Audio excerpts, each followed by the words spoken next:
அகிலத்தை ஆளும் உழைப்பின் உறுதியை என்றும் வணங்கும் அக்னி. This summer, meet the magical mermaid at VGP Marine Kingdom from April 12th till May 31st, 2024. குறைந்த விலை, நிறைந்த தரம், தங்கள் தேவைகள் அனைத்தும் ஒரே இடத்தில். ஜெயச்சந்திரன். கூலி தலைவர் 171 அந்த டைட்டில் டீசர் பார்த்தீங்களா? எப்படி இருந்தது? உங்களுக்கு பிடிச்சிருந்ததா? 20 வருஷத்துக்கு முன்னாடி உள்ள தலைப்பு, 40 வருஷத்துக்கு முன்னாடி உள்ள டைலாக்ஸு, இதில் எதுவுமே லோகேஷ் கனகராஜுடைய கற்பனை கிடையாது. ரஜினிகாந்த் அவர்கள் இதற்கு முன்னாடி என்ன சொல்லியிருப்பார் அப்படின்னா, என்னோட படங்களில் இதற்கு முன்னாடி நான் பண்ண விஷயங்களை நான் திரும்ப பண்ண மாட்டேன் அப்படின்ற மாதிரி ஒரு இடத்துல அவர் சொல்லியிருந்தார். பட் இந்த டீசர் ஃபுல்லாகவே நிறைய விஷயங்கள் அவரோட டைலாக், அவரோட பாட்டு, அந்த விஷயம் பண்ணின கதையே திரும்ப பண்ண மாட்டேங்கிற சென்ஸில் வேணா சொல்லியிருக்கலாமே தவிர, இப்போ இதெல்லாம் கதையை தான் அவர் சொல்லியிருப்பார், மற்ற விஷயங்கள்லாம் ரிப்பீட் பண்ணுவார் அப்படின்ற மாதிரி சொல்லும்போது எனக்கு தீ படம் தான் ஞாபகம் வருது. விக்ரம் அப்படின்ற கமலுக்கு கொடுத்த மாதிரி ரஜினிக்கு இந்த தீயோட கிட்டத்தட்ட ஒரு பார்ஷியல் ரீமேக் மாதிரி இது பார்க்கலாமா? இந்த படம் இந்த பெர்ஜுங்கிற ஒரு படத்தை தான் பண்ணுறாங்க, அது ரீமேக் பண்ணுறாரு கிட்ட சார். அஃபிஷியல் அது சார். இந்த படத்தில் ரத்னகுமார் அவர்கள் ஒர்க் பண்ணலை அப்படின்ற மாதிரி முன்னாடி சொன்னாங்க. ஏன்னா அவர் டைரக்ட் பண்ண போகிறாரு. இப்போ அந்த படத்தையும் அவர் டைரக்ட் பண்ணலை அப்படின்ற மாதிரி ஆச்சு. ஸோ என்ன ரீசன்? அப்போ ஒர்க் பண்ணியிருக்கலாமே இதில் அவர். இல்லை, ரஜினியை பற்றி ஒருத்தர் மேடையில் அவ்வளோ மோசமாக விமர்சனம் பண்ணுறாரு. அவரை எப்படி ரஜினிக்கு எதிரில் நீங்கள் நடமாட விட முடியும்? இல்லை, ரீரிலீஸ் மக்கள் எல்லாமே ஏதோ புது படத்தை கொண்டாடுற மாதிரி கொண்டாடிட்டு இருக்காங்க. டோட்டலாக பிரகாஷ்ராஜ் ஒரு மிகப்பெரிய ரோல். அதில் நீங்கள் விஜய்க்கு நிகரான ஒரு இடத்த பிரகாஷ்ராஜ் பிடிச்சிருப்பாரு. ரீசெண்டாக உங்களோட ஒரு வீடியோ பார்த்துருந்தேன். இந்த பக்கம் போக்கிரி ஓடிட்டு தான் இருக்குது, அங்கே கூட்டமே போல். கில்லிக்கு போகிறது கூட்டம் என்ன காரணம்? இப்போ இதுதான் ரீசனாக இருக்கும்னு நினைக்கிறீங்களா? இங்கே பிரகாஷ்ராஜ் அவரோட டாமினன்ஸ் இருக்கிறதுனால இந்த படம் நல்லா நிச்சயமா. அந்த எல்லாத்தையும் தாண்டி அந்த ஸ்க்ரீன் பிளே இருக்கு இல்லைங்க, நீங்கள் எங்கேயுமே தொய்வு இல்லாத ஒரு ஸ்க்ரீன் பிளே இருக்கும், அப்படியே ஓடிக்கிட்டே இருக்கும். அது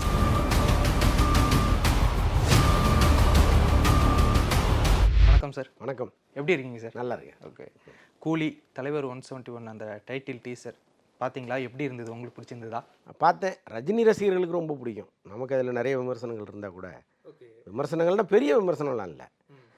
எனக்கு நேற்று ஒரு டைரக்டர் ஒரு வாய்ஸ் நோட் போட்டிருந்தார். அதில் என்ன சொல்லியிருந்தாருன்னா, சார் 20 வருஷத்துக்கு முன்னாடி உள்ள தலைப்பு, 40 வருஷத்துக்கு முன்னாடி உள்ள டைலாக்ஸு, இதில் எதுவுமே லோகேஷ் கனகராஜுடைய கற்பனை கிடையாது.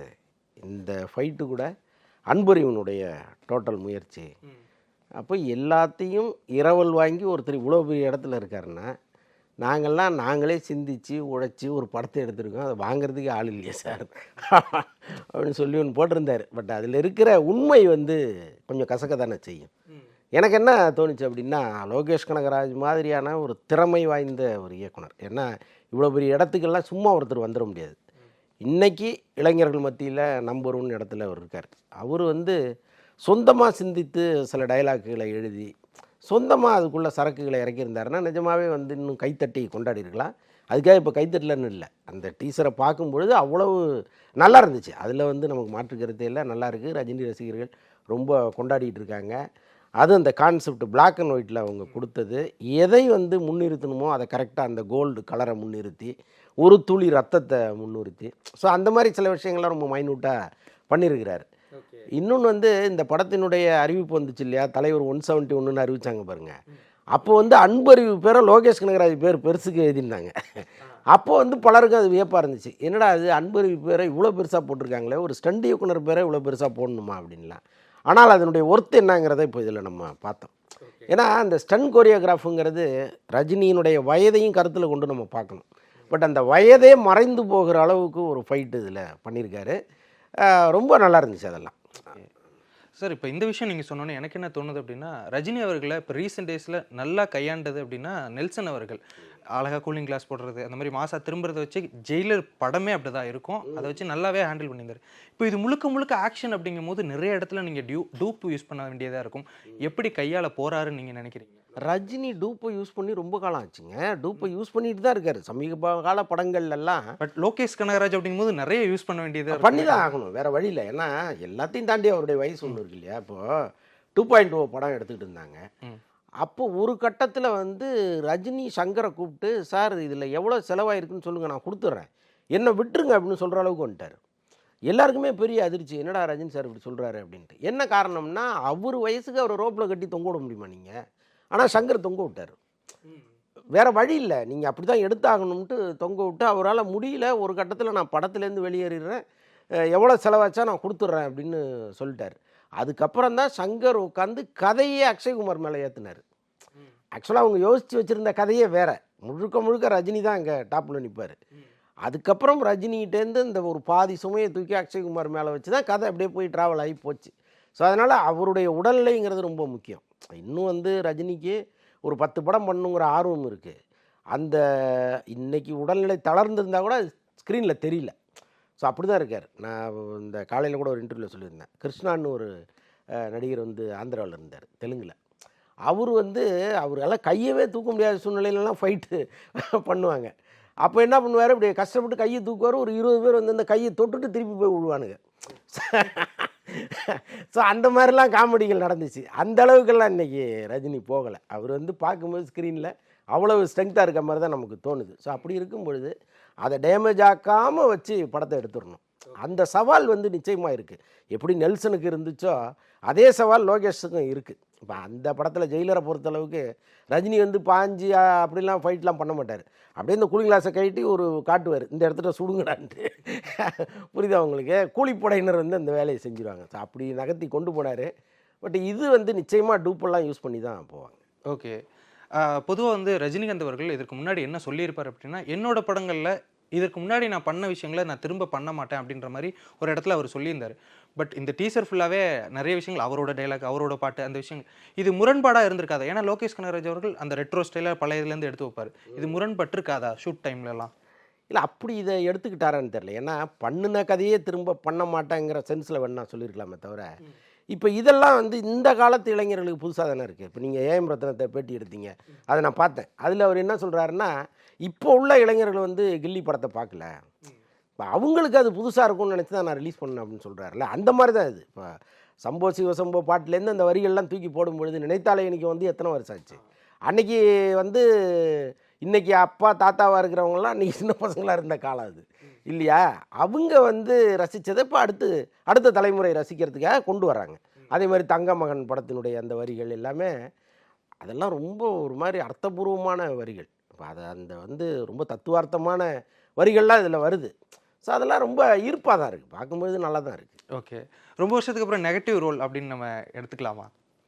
ரஜினி என்னங்க நெகட்டிவ் ரோல் பண்ணாமலாம் இருந்திருக்கிறாரு. வேட்டையன்லாம் சாதாரண கேரக்டரா, எவ்வளோ ரோல் நிறைய நெகட்டிவ் ரோல் பண்ணியிருக்காரு. அவருக்கு பிடிச்சதே அதுதான். ஹீரோவை விட வில்லனாக பண்ணுறதுக்கு தான் ரஜினிக்கு ரொம்ப பிடிக்கும். அந்த மாதிரி ஒரு விஷயத்தை கொடுத்துட்டிங்கன்னா பிரித்து மேய்ஞ்சிடுவார். இந்த சிவாஜிலாம் மொட்டை பாஸ் வராரு, அதெல்லாம் யோசிச்சு பாருங்கள், அந்த வயசில் வேற ஒரு ஹீரோ பண்ண முடியுமா? அது அந்த நெகட்டிவ் ரோல்னாலே அவர் வேற ஒரு உருவம் எடுத்துருவார் ரஜினி. ஸோ இதில் வந்து அப்படி ஒரு ரோல் வந்ததுன்னா பிரித்து மேய்ஞ்சிடுவார், டவுட் இல்லை. கதையை தான் அவர் சொல்லியிருப்பார், மற்ற விஷயங்கள்லாம் ரிப்பீட் பண்ணுவார் அப்படின்ற மாதிரி சொல்லும்போது எனக்கு தீ படம் தான் ஞாபகம் வருது. தீ படத்துலையும் இதே மாதிரி ஒரு போர்ட்டில் கூலியாக வேலை செய்கிறவர், கோல்ட் ஸ்மக்லிங்லாம் பண்ணுவார். விக்ரம் அப்படின்ற கமலுக்கு கொடுத்த மாதிரி ரஜினிக்கு இந்த தீயோட கிட்டத்தட்ட ஒரு பார்ஷியல் ரீமேக் மாதிரி இது பார்க்கலாமா? அப்படி பார்த்துருக்க வேணாம். ஏன்னா இந்த படம் வந்து இந்த பெர்ஜுங்கிற ஒரு படத்தை தான் பண்ணுறாங்க, அது ரீமேக் பண்ணுறாரு கிட்ட. சார் அஃபிஷியல் அது? அஃபிஷியல் கிடையாது, அன்அஃபிஷியலாக கேள்விப்பட்ட தகவல் இது. 2013 வந்த அந்த பார்ட் எடுத்து தான் அந்த சாயலில் பண்ணுறாரு அவர். அதில் கொண்டு வந்து தீயை ஃபிக்ஸ் பண்ணுறதெல்லாம் இருக்க வாய்ப்பில்லை பெரும்பாலும்.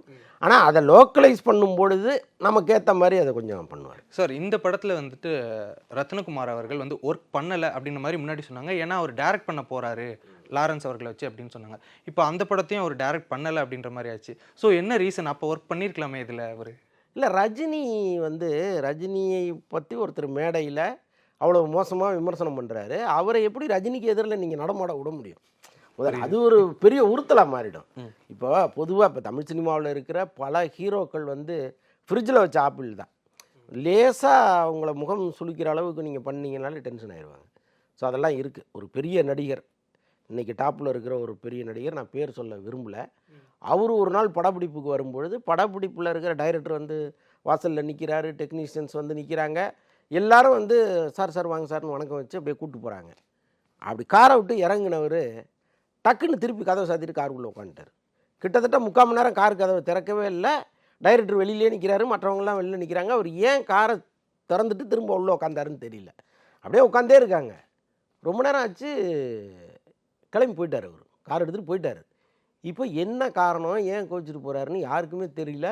திருப்பி டைரக்டர் வந்து ஒரு காரை தூக்கிட்டு பின்னாடியே போய், சார் என்ன சார் என்ன சார்னு கேட்கும்போது, கேமராமேன் வந்து இந்த லைட்டிங் வேலை ஏதோ பார்த்துட்டு இருந்திருக்கிறாரு. அவர் வணக்கம் வைக்கலைங்கிறது தான் கோபம் அவருக்கு. டக்குன்னு காருக்குள்ளே உட்காந்து போயிட்டார். அப்புறம் ஒரு கேமராமேன் தான் காரணம்னு தெரிஞ்ச பிறகு கேமராமேனை விட்டு பேச சொல்லி அவரு சாரி கேட்டு அதுக்கப்புறம் வந்து ஷூட்டிங் கண்டினியூ ஆச்சு. ஸோ அந்த மாதிரி தான் இருக்கிறாங்க இன்றைக்கி இருக்கிற எல்லா ஹீரோக்களுமே. மேடையில் தத்துவம் பேசுகிற ஹீரோக்கள் கூட அப்படி தான் இருக்காங்க. அப்போ ரஜினியை விமர்சனம் பண்ண ஒருத்தரை வந்து நீங்கள் படப்பிடிப்பில் வச்சுருந்தீங்கன்னா அவர் ஷூட்டிங் நிம்மதியாக நடக்குமா? அது முகத்தில் தெரிஞ்சிடும். எதுக்கு இவர் அப்படின்னா ஒருவா வாயை திறந்து கேட்டுட்டாருன்னு வைங்களேன், அதை விட அச்சிங்க வேறு ஒன்றுமே கிடையாது. ஸோ அதனால் மேக்ஸிமம் இருக்கிறதுக்கு வாய்ப்பு. ஓகே. இன்னொரு ரீசன் நான் என்ன எதிர்பார்த்தேன்னா, இதில் வந்து ரைட்டர் வந்து சந்துரு அப்படின்ற ஒருத்தர் இருக்கார். அவர் இதற்கு முன்னாடி மாநகரத்தில் பண்ணவர். ஆமாம். ஸோ இப்போ கடைசியாக லியோக்கு வந்து கலவையான விமர்சனங்கள் வந்துச்சு. ஸோ நம்ம ஃபஸ்ட்டு மாநகரம் ரைட்டரோடையே போய் ஜாயின் பண்ணிடுவோம் அப்படின்னு சொல்லி போய் ஜாயின் பண்ணாரோ அப்படின்ற மாதிரியும் தோணுச்சு. இல்லை அப்படி இருக்க வாய்ப்பு இல்லை. பட் மாநகரம் ரைட்டர் வந்து பிரமாதமான ரைட்டருங்க. இல்லை சார்லி ஒரு டைலாக் பேசுவார், அப்படி இருக்கும். நீங்கள் எந்த காலத்துலேயும் பொருந்துகிற அளவுக்கு, எல்லா காலத்துலேயும் பொருந்துகிற அளவுக்கு ஒரு டைலாக் தூக்கி அதில் போட்டிருப்பார். ஸோ அவ்வளோ சிறப்பாக எழுதுகிறவங்க தான் அவங்க. ஒரு கமர்ஷியல் படத்தில் எழுதுவதற்கும் இந்த மாதிரி படங்களில் எழுதுவதற்கும் நிறையா வித்தியாசம் இருக்குது. பட் ஒரு எழுத்தாளருங்கிறவர் எல்லாத்துலேயும் அடாப்ட் ஆகிறவர் தானே. அப்படி இருந்தால் தானே ஒரு எழுத்தாளர். ஸோ அதனால் இதுலேயும் கரெக்டாக பொருந்துவார். Okay sir. இப்போ இதற்கு முன்னாடி வந்து கமல் அவர்களுக்காக இருக்கட்டும், விஜய் அவர்களுக்கு, இவங்களுக்கெல்லாம் அந்த டைட்டில் டீசர் ரிவீல் கொடுக்கும்போது அதில் காமனாக என்ன இருக்கும் அப்படின்னா, வில்லன்கள் எல்லாரும் ஹீரோவை தேடி வருவாங்க. ஆனால் இவருக்கு ரஜினி அவர்களுக்கு வைக்கும்போது தலைவர் ரஜினிகாந்த் அவர்கள் வில்லனை தேடி போகிறாரு. இதை எப்படி பார்க்குறீங்க? இது ஏன் இப்படி டிஃப்ரெண்ட்டாக இவருக்கு மட்டும் இப்படி வச்சுருக்காரு அவர்? இல்லை அப்படி கிடையாதுங்க. அப்படி அதை எடுத்துக்க முடியாது. ஏன்னா இந்த மாதிரி ஸ்டண்டு சீக்வன்ஸ் இருக்கு இல்லையா, இதுக்கு ஒரு லீடு இருக்குல்ல. இந்த மாதிரி லீடு நம்ம பல படங்களில் பார்த்துருக்கோம். இப்போ வில்லன்கள்லாம் வந்து ஹீரோட்ட வந்து பயங்கரமாக அடி வாங்கி அங்கங்கே விழுந்து கிடப்பாங்க. ஒரு ஃபோன் வரும், ஹீரோ எடுப்பார், ஏய் முடிச்சிட்டியா அவனை அப்படிங்கும்போது ஒரு சிரிப்பார். இதை வந்து நம்ம எத்தனை படத்தில் பார்த்துருக்கோம். அதே தானே இது இல்லையா? என்ன இதில் நம்ம திரும்ப திரும்ப பார்த்து சந்தோஷப்படுறோம்னா, ரஜினி பண்ணும்போது நமக்கு அது புதுசாக தெரியுது, அவ்வளோதான். இது பார்த்து பார்த்து சலித்த ஒரு காட்சி தான். இன்னொன்று வந்து இங்கே ஸ்டண்டு இயக்குனர்களுக்குன்னு ஒரு சுதந்திரம் ஒன்று இருக்குது. இப்போ ஒரு டைரக்டர் வந்து ஒரு படத்தில் சண்டை காட்சி வைக்கிறாருன்னு வைங்களேன், ஸ்டண்டு இயக்குனரோட உட்காந்து டிஸ்கஸ் பண்ணுவார். சார் இந்த இடத்துட்ட ஒரு ஃபைட் வருது சார் அப்படின்ட்டா, மிச்சம் எல்லாமே அந்த ஸ்டண்டு இயக்குனர் தான் முடிவு பண்ணுவார். அந்த ஃபைட்டில் என்ன நடக்கணும், எப்படி வரணும், போகணும், எல்லாமே அவர் சாய்ஸுக்கு விட்டுருவாங்க. பெரும்பாலும் இயக்குனர்கள் வந்து ஸ்டண்டு நடக்கிற அன்றைக்கி போகவே மாட்டாங்க, ஷூட்டிங் ஸ்பாட்டுக்கு போக மாட்டாங்க, வேறு வேலையை பார்த்துட்டு இருப்பாங்க. அதே மாதிரி டான்ஸு கோரியோகிராஃப் பண்ணும்போது அவங்க அங்கே போக மாட்டாங்க. இது வந்து அவங்களுக்கு கொடுக்கப்பட்ட சுதந்திரம். இதனால தான் நிறைய படங்களில் அந்த சண்டை காட்சிகள் எல்லாமே ஒரே மாதிரி இருக்கும், அந்த சீக்வன்ஸ் ஒரே மாதிரி இருக்கும். கிட்டத்தட்ட இதுலேயும் அதே மாதிரி தான் இருக்குது. இது மாதிரி பல படங்கள் வந்திருக்கு.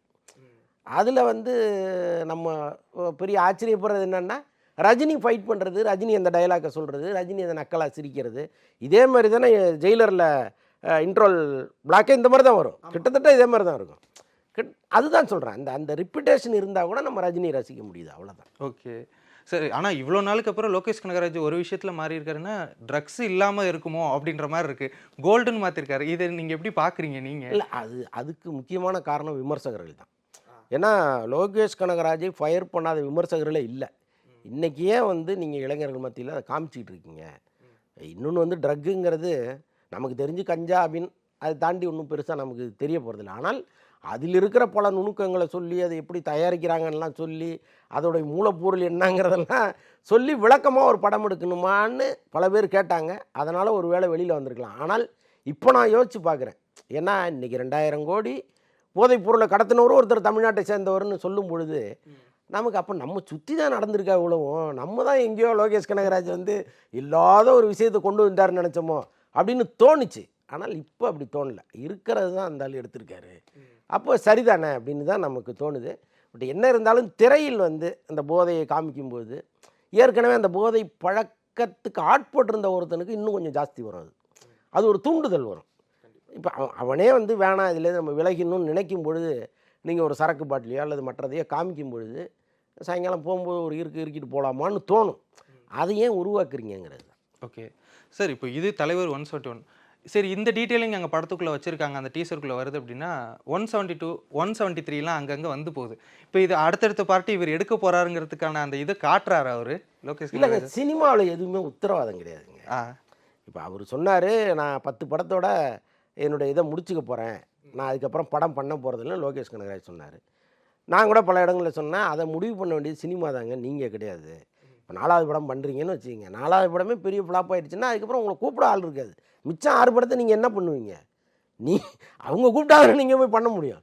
ஸோ அதுதான் வந்து யதார்த்தம். அப்போ நான் இதோட நிறுத்திக்கிறேங்கிற முடிவெல்லாம் நம்ம கையில் கிடையாது, இயற்கையின் கையில் இருக்குது.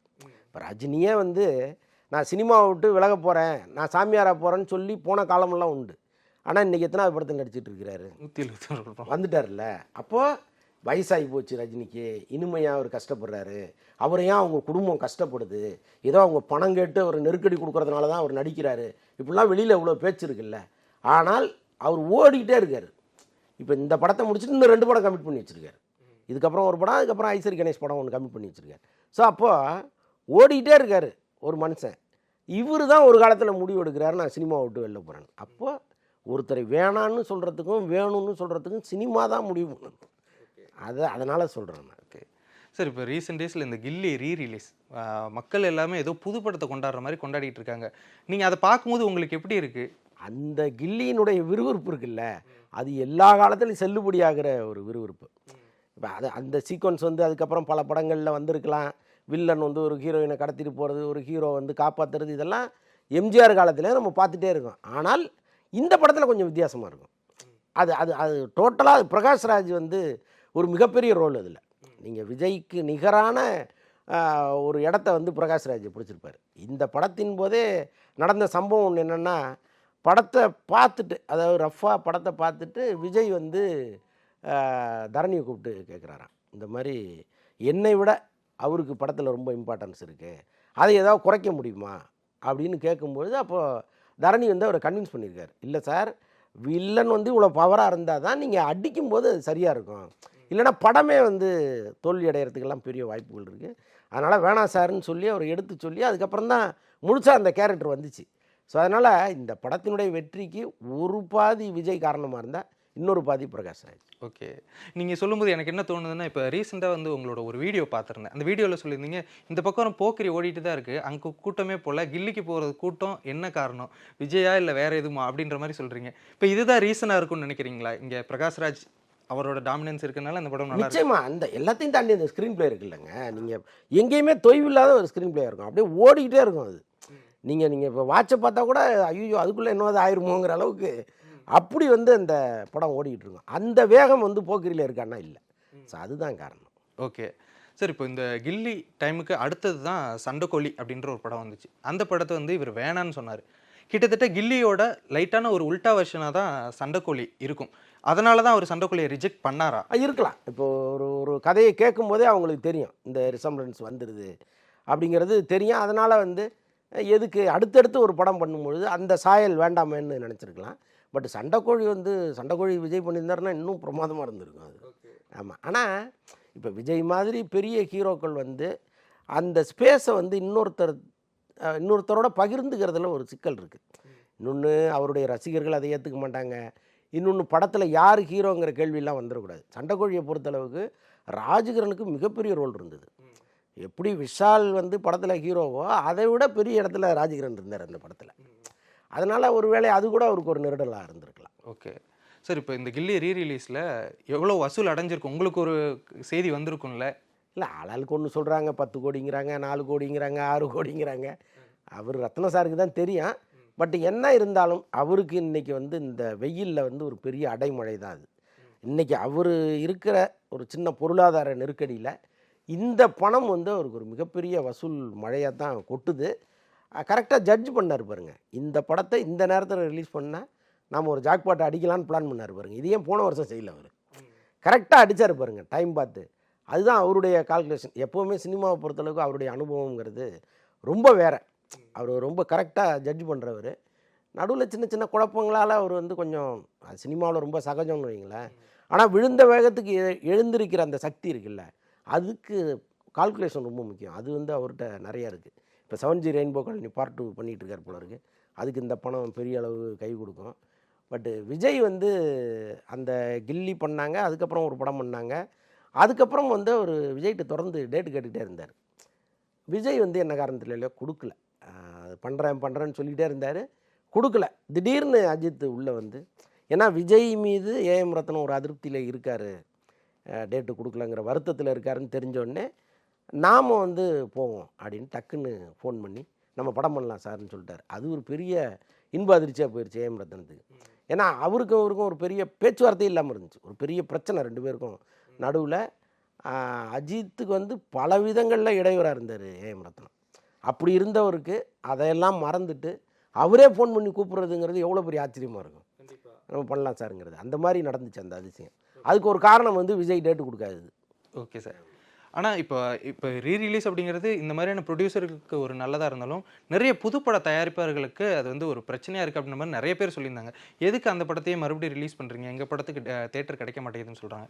அதுக்கு உங்களோட கருத்து என்ன? நிச்சயமாக இது மிகப்பெரிய ஆபத்தை நோக்கி தமிழ் சினிமா போயிட்டுருக்குங்க, அதில் ஒன்றும் சந்தேகமே கிடையாது. இப்போ ஏஎம் ரத்னம் மாதிரி கஷ்டப்படுகிற தயாரிப்பாளர்கள், அது அவர் இந்த வார்த்தையை அவர் விரும்புகிறாரான்னு எனக்கு தெரியாது, ஆனாலும் பொருளாதார ரீதியாக அவர் கொஞ்சம் பின்தங்கி தான் இருக்கார். அவருக்கு தேவை இருக்குது, பண்ணுறாரு. ஆனால் பல பேருக்கு அந்த தேவையே இல்லாதவர்கள்லாம் பண்ணுறாங்க. இப்போ விரைவில் மங்காத்தா வரப்போகுது. மங்காத்தாவினுடைய தயாரிப்பாளர் என்ன பண கஷ்டத்தில் இருக்காருன்னா, இல்லை அந்த படத்தை வாங்கினவங்க பண கஷ்டத்தில் இருக்காங்களா? கிடையாது. ஆனால் ஏன் அந்த படத்தை ரிலீஸ் பண்ணுறாங்க? அப்போது அங்கே அந்த தேதியில் வர வேண்டிய இன்னொரு படம் வந்து அடிப்படுது. இல்லை ஒரு படம் இல்லை, அந்த தேதியில் ஒரு 4-5 படம் வர வேண்டியதாக இருக்கும். எல்லாருமே வந்து டேட்டு கிடைக்காம தேட்டர் கிடைக்காம நிற்க போகிறாங்க. ஸோ அதுதான் நடக்க போகுது. இந்த ரேஷியோ ஜாஸ்தி ஆகிட்டே இருந்ததுன்னு வைங்களேன். ஏன்னா இப்போ நிறைய லிஸ்ட்டு போடுறாங்க, அடுத்து மன்னன் படத்தை ரிலீஸ் பண்ணுறதுக்கான ஒரு பேச்சுவார்த்தை போயிட்டுருக்கு. இப்படி நிறையா ஏற்கனவே வந்து வெற்றியடைந்த படங்களை நீங்கள் திரும்ப திரும்ப தியேட்டரில் போட்டு தியேட்டரை எங்கேஜாகவே வச்சுருந்தீங்கன்னா தியேட்டருக்காரங்களுக்கு கொண்டாட்டமாக இருக்கும். புதுசாக படம் எடுத்தவங்க கதி, ஏதோ ஒரு 20 தேட்டர் 30 தேட்டர் கிடச்சிட்டு இருந்துச்சு சின்ன படங்களுக்கு. கொஞ்சம் ஓரளவுக்கு ஒரு 3வது தரத்தில் இருக்கிற ஹீரோக்களுக்கு ஒரு 50 தேட்டர் 60 தேட்டர் கிடச்சிருந்துச்சு. இப்போ இது எல்லாமே டோட்டலாக காலியாயிரும். இப்போ எதிர்காலம் இங்கே போகிற வேகத்தை பார்த்திங்கன்னா நிச்சயமாக இது வந்து ரொம்ப ரொம்ப கஷ்டத்தை கொடுத்துரும். தயாரிப்பாளர் சங்கம் முன்னாடியே முழிச்சுக்கிட்டு இதில் ஏதாவது ஒரு அதிரடியாக முடிவு எடுக்கலைன்னா மிகப்பெரிய சிக்கலை சந்திக்கும். Okay okay sir. இப்போ அடுத்தது என்னதான் விஜய் அவர்களுக்கு நிறைய டாக்ஸ் அது இதுன்னு பேசிகிட்டு இருக்காங்க. அஜித் அவர்களோட அது விடாமுயற்சி பற்றி பெருசாக இப்போ டாக்கே இல்லை. கடைசியாக அந்த ப்ரொமோஷன் வீடியோ மாதிரி ஒன்று வந்தது, அந்த ஆக்சிடென்ட்டான வீடியோ ஒன்று. இப்போ அது என்ன ஸ்டேஜில் இருக்குது, எப்போ ரிலீஸ் ஆகும்? இந்த வருஷத்துலேயாவது ரிலீஸ் ஆயிருமா விடாமுயற்சி படம்? அவங்க எடுத்து முடிச்சா தானே ரிலீஸ் ஆகும். ஆனால் என்னவோ காரணத்தினால அது தடைப்பட்டுக்கிட்டே இருக்குது. முக்கியமாக வந்து இப்போ இந்த துபாயில் பெஞ்ச மழை, துபாயை சுற்றி அதனுடைய பாதிப்பு இருந்துச்சு. அந்த மழை, அந்த இயற்கை இதுவே கொஞ்சம் மாறி இருக்குது. இப்போ அஜர்பைஜானில் இவங்க ஷூட்டிங் 27ஆம் தேதி போகலான்னு பிளான் பண்ணிக்கிட்டு இருக்கும்போது இவங்க துபாய் போய் தான் போகணும். ஸோ இப்போ அங்கே வந்து பல சிக்கல்கள், துபாய் இன்னும் மீண்டு வரல. இதெல்லாம் மனசில் வச்சுக்கிட்டு 27 போக முடியுமா வேணாமாங்கிற மாதிரி யோசிச்சுட்ருக்காங்க. ஆக்சுவலாக அஜித் தரப்புலேருந்து எல்லாருக்கும் சொல்லப்படுகிற தகவல் என்னென்னா 27ஆம் தேதி ஷூட்டிங் உறுதியாக போகிறாங்க. அவங்க மேனேஜர் வந்து பத்திரிகையாளர்கள் கேட்கும்போது அதான் சொல்லிகிட்டு இருக்காரு. ஆனால் அந்த யூனிட்டை சேர்ந்தவர்களுக்கு எப்போவுமே ஒரு வாரத்துக்கு முன்னாடி தகவலை சொல்லிடுவாங்களாம். இப்போ அந்த ப்ரொடக்ஷனில் இருக்கிற எல்லாருக்குமே வந்து அடுத்த வாரம் நம்ம ஷூட்டிங் போகிறோம், ரெடியாக இருந்தீங்கன்னு சொல்லுவாங்க. ஆனால் அவர்களுக்கு ஒரு தகவல் கூட இது வரைக்கும் போகலை. அப்போ நீங்கள் முடிவு பண்ணிக்க வேண்டியதான் அது நடக்குமா நடக்காதான்ட்டு. ஸோ அதனால் ஏதோ ஒரு காரணத்தினால அந்த படம் தள்ளி தள்ளி போயிட்டே இருக்குது. ஒரு பக்கம் தயாரிப்பு நிறுவனம் காரணங்கிறாங்க, இன்னொரு பக்கம் வந்து கரெக்டான ஷெட்யூல் பேமெண்ட்டு அஜித்துக்கு போய் சேரலை. இப்போ ஷூட்டிங் நடத்துவதற்கான பணத்தை அவங்க வச்சுருக்காங்க, ஆனால் அவருக்கான அந்த ஷெட்யூல் பேமெண்ட்டு கொடுக்க முடியாது. எவ்ரி மந்த்து 5 கோடி ரூபா அவருக்கு தரணும். அந்த பணத்தை கொடுப்பதற்கு அவர்களுக்கு இன்றைக்கி ஒரு பிரச்சனை இருக்குது. அது இல்லாமல் நான் வரமாட்டேங்கிறதுல அஜித் தெளிவாக இருக்கார். ஸோ இந்த மாதிரி வந்து அங்கே ஒரு குழப்பம் ஓடிட்டு இருக்குது. இது எல்லாம் எப்போ சரியாகி இவங்க எப்போ போய் எப்போ முடித்து அது எப்போ ரிலீஸுங்கிறது தெரியல. Okay sir. இப்போ நிறைய இடத்துல வந்து ஃபேன்ஸ் வந்து இப்படி ஒரு ரசிகர்கள் கூட்டத்தையும் இப்படி ஒரு இதையும் வச்சுட்டு நீங்கள் அரசியலுக்கு போகிறேன்னு சொல்கிறீங்களே, ஐ மீன் இந்த கில்லி ரீரிலீஸ் தான் நிறைய பேர் பேசிகிட்டு இருக்காங்க. அதை பார்க்கும்போது உங்களுக்கு எப்படி இருக்குது? ஃபேன்ஸுக்கே அது பிடிக்கலையே அரசியலுக்கு அவருக்கு போகிறது? இல்லைங்க, ஒரு ஒரு 1000 ஃபேன் இருக்காங்கன்னா அதில் வந்து 200 பேருக்கு ஒரு கருத்து இருக்கும், இன்னொரு 200 பேருக்கு வேறு கருத்து இருக்கும், ஒரு 600 பேர் வந்து அவர் வரணும் அரசியலுக்குன்னு சொல்கிறவங்களா இருப்பாங்க. ஸோ எல்லாம் கலந்தது தான் அந்த ரசிகர் கூட்டம். நாளைக்கு விஜயே வந்து கொடியெல்லாம் அறிமுகப்படுத்தி நேரடியாக ஒரு தீவிரமான அரசியலில் இறங்குறாருன்னு வைங்களேன், அன்னைக்கு அவர் சொல்கிற கருத்தை பொறுத்து அந்த ரசிகர் கூட்டமே கலகலக்கும். அவர் என்ன சொல்ல போகிறாரு, இவங்க நினைக்கிறத அவர் பேசணும், இவங்க நினைக்காத ஒன்று பேசும்பொழுது அதுலேருந்து ஒரு கூட்டம் வெளியேறும். ஸோ இதெல்லாம் நடக்கும். இதெல்லாம் போக சலித்தது போக எது நிற்கிதுங்கிறத பொறுத்து தான் அவருடைய வெற்றி தோல்விங்கிறது நடக்கும். ஆனால் சினிமாவில் அந்த பிரச்சனையே கிடையாது. நீங்கள் என்ன சொன்னாலும் ரசிப்பதற்கு இந்த 1000 பேர் ரெடியாக இருப்பான். நீங்கள் அரசியல்னு போகும்போது அதில் ஒரு 400 பேர் ஷேக் ஆகும். இந்த ஆபத்து இருக்குது. அதனால் அதையெல்லாம் தாண்டி தான் இன்றைக்கி அவர் ரெடி ஆகிட்டார். ஏன்னா இப்போ மற்ற அரசியல் கட்சிகள் எங்கே விஜயை நோக்கி பயப்படுதுங்கிறதுக்கு காரணம் சொல்கிறேன். இப்போ இந்த ஆப் வந்து அவங்க அறிமுகப்படுத்தினாங்க, 50 லட்சம் பேரை தாண்டி போயிட்டாங்க அந்த ஆப்பில். அவ்வளோ பேர் அது உள்ளே பதிவு பண்ணியிருக்காங்கன்னா ஒரு 20 லட்சம் பேர் ஃபேக்குன்னே வைங்க. 30 லட்சங்கிறது சாதாரண கூட்டமே கிடையாது. அவர் இறங்கி அடித்தாருன்னு வைங்க. இப்போ 5 மாவட்டங்களில் அவங்க வந்து மாநாடு நடத்த போகிறதா ஒரு திட்டம் ஒன்று வச்சுருக்காங்க. ஆக்சுவலாக ஜூன்லேருந்து அதை பண்ணுறதா இருந்தார் அவர். ஜூன்லேருந்து அந்த மாவட்டங்களுக்கு போகிற வேலையை ஸ்டார்ட் பண்ணுறதா அவர் இருந்தார். ஆனால் இந்த படம் ரிலீஸுங்கிறது தள்ளி போயிடுச்சு. அப்போ படம் ரிலீஸை முடிச்சுட்டு போகலாங்கிற மாதிரி இப்போ தள்ளி போட்டிருக்காரு. இந்த 5 மாவட்டங்கள்லேயும் அவர் போய் மாநாடு நடத்தி பேச ஆரம்பித்தார். அப்புறம் மாவட்டங்கள் தோறும் ஒரு சுற்றுப்பயணம் போனாருன்னா இந்த 50 லட்சங்கிறது இன்னொரு பங்காக மேலே போய் நிற்கும். அப்போது அசைக்க முடியாத ஒரு சக்தியாக வந்து அவர் உட்காருவார். பல கட்சிகளுக்கு ஒரு பெரிய த்ரெட்டனாக மாறும். அதனால் அரசியலில் இப்படியும் கொஞ்சம் பேர் இருப்பாங்கங்கிறது தெரியாமல் வருவார் அவர். ஸோ அதனால் வர்றது தெளிவான ஒரு முடிவு எடுக்கணும், நல்ல அரசியலை கொடுக்கணும். அதுதான் ரொம்ப முக்கியம். இப்போ ஒரு சினிமாக்காரன் வந்தான், என்னடா இது நாட்டையே கெடுத்து குட்டிச்சோர் ஆகிட்டான்னு மக்கள் சொல்லிடக்கூடாது. அந்த இடத்துல விஜய் உட்காந்து சிந்தித்து ஒரு மாற்று அரசியலை இங்கே கொண்டு வந்தாருன்னா நிச்சயமாக இங்கே அதுக்கான தேவை இருக்குது. ஏன்னா இந்த தேர்தலில் ஏன் வாக்கு சதவீதம் குறைஞ்சதுன்னா தேர்தல் மீது இருக்கிற அதிருப்தி, அரசியல் கட்சிகள் மீது இருக்கிற அதிருப்தி. காலகாலத்துக்கு நம்ம ஓட்டு போட்டுக்கிட்டே இருக்கோம், திரும்ப திரும்ப இங்கே என்ன நடக்குது அப்படிங்கிறத பார்த்துட்டு தானே அந்த சதவீதம் குறையுது. அப்போது நீங்கள் இந்த சலிப்பை முதல்ல போக்கணும். அவ்வளோ கடமைகள் விஜய்க்கு இருக்குது. அவர் என்னவா அதை முன்னெடுத்து கொண்டு போக போகிறாரு, யாரெல்லாம் அவருக்கு பின்னால் இருந்து அவரை இயக்க போகிறாங்க, இதெல்லாம் பொறுத்து தான் அவருடைய வெற்றி தோல்விங்கிறது இருக்குது. ஆனாலும் இன்றைக்கி மற்ற அரசியல் கட்சிகள் பயப்படுற இடத்துல அவர் இருக்கார். ஓகே, இப்போது இந்த தேர்தலை பற்றி பேசும்போது இந்த தேர்தலுக்கு வந்து விஷால் அவர்கள் விஜய் அவர்கள் மாதிரியே சைக்கிளில் வர்றாரு. 2026 அவரும் ஒரு கட்சியை தொடங்க போகிறேன், எலெக்ஷனில் நிற்க போகிறேன்னு சொல்கிறாரு. அவரோட இந்த போக்குகளை நீங்கள் எப்படி பார்க்குறீங்க? ரொம்ப வேடிக்கையாக தான் பார்க்குறேன் நான். ஏன்னா அது வந்து அவருக்கு தேவையில்லாதது ஒன்று. ஏன்னா நம்முடைய பலம் என்னன்னு தெரியாமல் நம்ம போய் ஒரு இடத்துல நிற்கக்கூடாது, நின்று அசிங்கப்பட்டுரும். இப்போ அவர் வந்து ஒரு கவுன்சிலருக்கு நிற்கிறாரு, ஒரு எம்எல்ஏவுக்கு நிற்கிறாருன்னா நம்ம பொறுத்துக்கலாம். ஏதோ ஒரு கட்சியில் சேர்ந்தார், பிஜேபியில் சேர்ந்தார், காங்கிரஸில் சேர்ந்தார், ஏடிஎம்கேல சேர்ந்தார், டிஎம்கேல சேர்ந்தார், எங்கேயோ ஒன்றில் சேர்ந்தார், ஒரு தொகுதியில் நின்னாருன்னா ரைட்டு, ஓகே, அதுதான் அவருடைய பலம். அதை தாண்டி ஒன்றும் கிடையாது. இன்றைக்கி மன்சூர் அலிகானும் அவரும் நின்னாங்கன்னா மன்சூர் அலிகான் ஒரு தொகுதியில் ஒரு 1000 ஓட்டு வாங்கினாருன்னா இவர் இன்னும் கூட ஒரு 500 ஓட்டு வாங்குவார், அவ்வளோதான். இதுதான் அவருடைய ஸ்ட்ரென்த்து. இவர் வந்து தன்னை விஜயாக நினச்சிக்கிட்டு சைக்கிளில் போகிறது, அதே மாதிரி வந்து நடந்துக்கிறது, அதெல்லாம் வந்து எந்த விதத்திலும் பயன்படாது. அது யார் அவருக்கு எடுத்து சொல்ல போகிறாங்கன்னு தெரியல. ஒரு ஹீரோ வந்து வாழ்நாள் முழுக்க ஹீரோவாகவே இருக்கணுங்க. நீங்கள் இப்போ மைக் மோகன் இருக்கார். மைக் மோகன் வந்து கொடி கட்டி பறந்த காலங்கள் உண்டு. அதுக்கப்புறம் அவர் பல பேர் பெரிய இயக்குநர்கள்லாம் கூப்பிட்ருக்காங்க. ஏன் முடியாதுன்னு சொல்கிறாரு? அவர் நமக்குன்னு ஒரு இமேஜ் இருக்குது, இந்த இமேஜை நம்ம இழந்துடக்கூடாது. பணம் இருக்கலாம், இல்லாமல் போகலாம், நம்ம வெளியில் போனால் வந்து ஒரு கூட்டம் நம்மளை தெரியாமல் கூட இருக்கலாம். ஆனால் மைக் மோகன் இப்படி ஒரு கேரக்டரில் பண்ணார், எதுக்குடா தேவையில்லாத வேலைன்னு நாளைக்கு யாரும் சொல்லிடக்கூடாதுங்கிறதுனால தான் அவர் வந்து பல படங்களை மறுக்கிறார். ராமராஜன் பல படங்களை மறுக்கிறார். என்ன காரணம்னா நமக்குன்னு ஒரு க்ரெடிபிலிட்டி இருக்குது, அதை நம்ம இழந்துட்டு கீழே இறங்கக்கூடாதுங்கிறது தான். ஆனால் விஷாலுக்கு ஏன் அது தெரிய மாட்டேங்குதுன்னு தெரில. இப்போ அரசியல் ரீதியாக அவர் எடுக்கிற சில கொடுக்குற பேட்டிகளும் சரி, அல்லது அவர் நடந்து கொள்கிற விதமும் சரி, விஜய்க்கு நிகரானவன் அப்படின்னு அவர் காமிக்கிறதுக்கான அந்த சில சம்பவங்களும் சரி, வெளியில் யாராவது சீரியஸாக பார்க்குறாங்களா? எல்லாம் சிரிச்சுட்டு தான் போகிறாங்க, எதுக்கு இவருக்கு அப்படின்னு. ஆனால் இதெல்லாம் அவருக்கு தெரியுதான்னு தெரில. யாராவது சொல்லணும், இல்லைங்க இது வெளியில் அப்படி பேசுகிறாங்க அவங்கள பற்றி அப்படின்னு சொல்லணும். ஓகே சார், நிறைய விஷயங்கள் பகிர்ந்துக்கிட்டீங்க. உங்களுடைய நேரத்திற்கும் கருத்திற்கும் நன்றி சார். நன்றி.